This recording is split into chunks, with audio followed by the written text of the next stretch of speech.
महाराष्ट्र में नगर निकाय चुनाव से ठीक पहले एक बड़ी खबर आ रही है।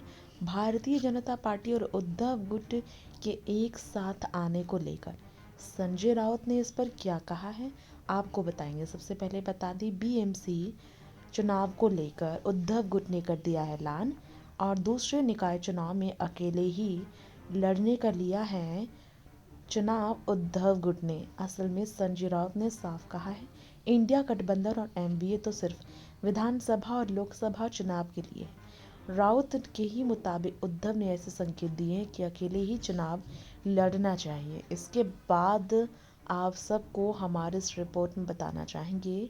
उद्धव ने ये तक कहा कि भविष्य में बीजेपी के साथ फिर गठबंधन हो सकता है, तो राजनीति में कोई परमानेंट दुश्मन नहीं होता है, यही मानना है उद्धव का। नीतीश भी बीजेपी के साथ वापस गए, ऐसे में राजनीति में कुछ भी हो सकता है। संजय ने बातचीत में ये कहा कि देखिए, राजनीति में कुछ भी संभव है, ना कोई परमानेंट दोस्त रहता ना ही दुश्मन। नीतीश भी तो बीजेपी के खिलाफ थे, लेकिन अब साथ आ चुके हैं।